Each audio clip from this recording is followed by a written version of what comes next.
Now you may have noticed a bit of a difference in the opening for this episode, and that's not intended to replace the usual opening. It's rather an alternate opening that I'm going to be using for a series of features about 3D printing as it relates to Star Wars. As I mentioned in an earlier video, I recently got a 3D printer, and I've been experimenting with all the things you can do.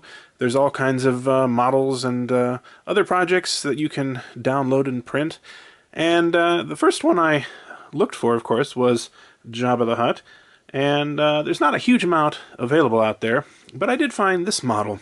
This is this is first of all a model that I found on Thingiverse, which is a site where people can upload models that they've made or found, and you can download them to print yourself. And basically, they're all free.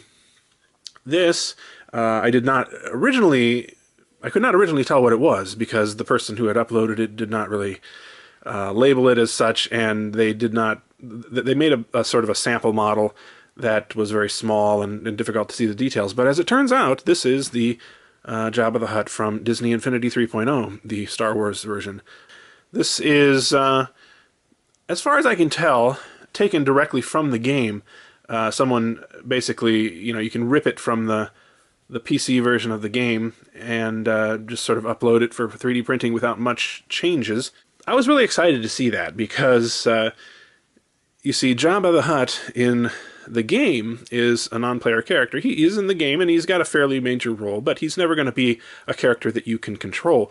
And that means also that he will never be a character that you can buy as a figure.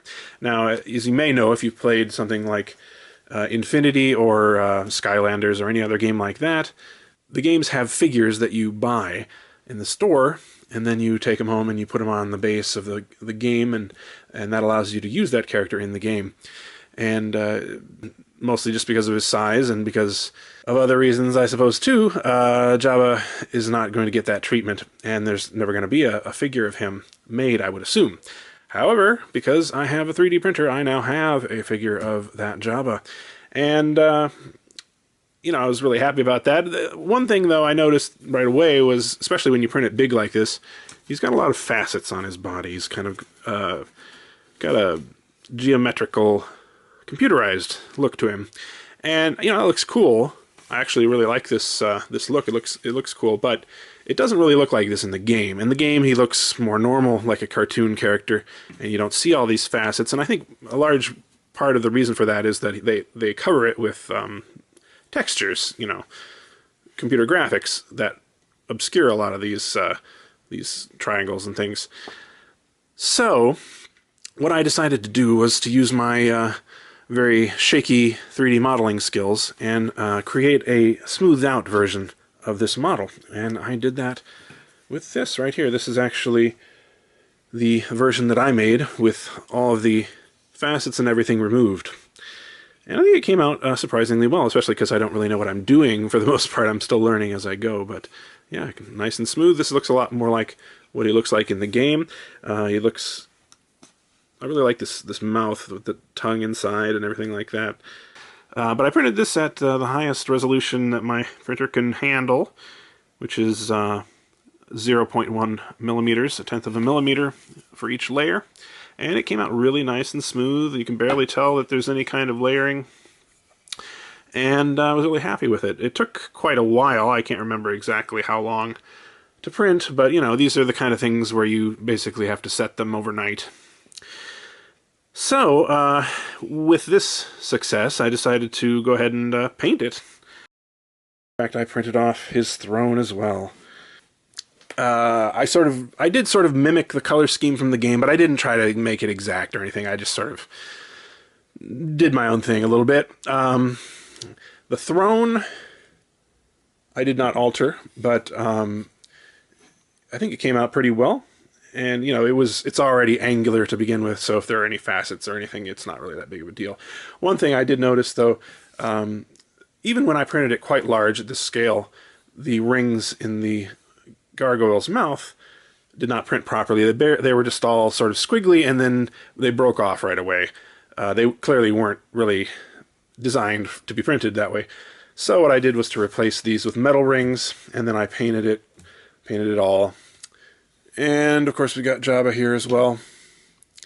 And I'm actually really impressed at how well this turned out. I mean, especially because, you wouldn't, I don't think, be able to tell that this was 3D printed unless I told someone. Or if you looked at it really closely in certain places, maybe you'd be able to tell if you knew what you were looking for. But generally speaking, looks like, a statue or a figure. And here are a couple of Infinity figures just to give you an idea of scale.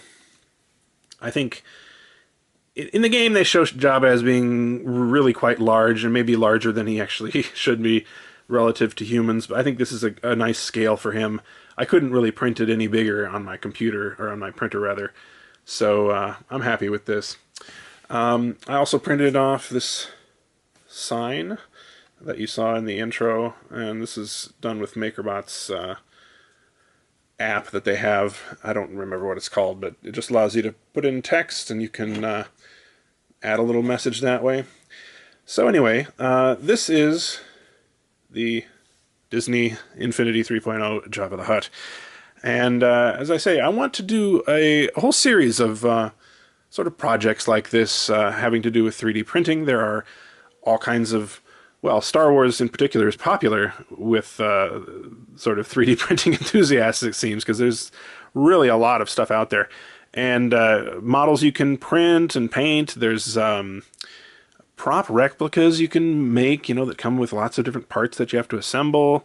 There are other things. I have some things sort of in the works that I've designed myself. So I think it would be a fun thing to do, and I hope you think so too.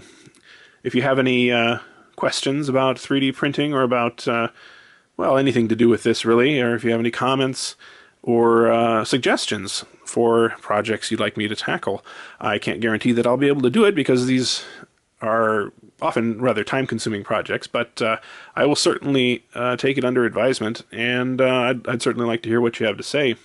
And so until next time, thank you very much for watching.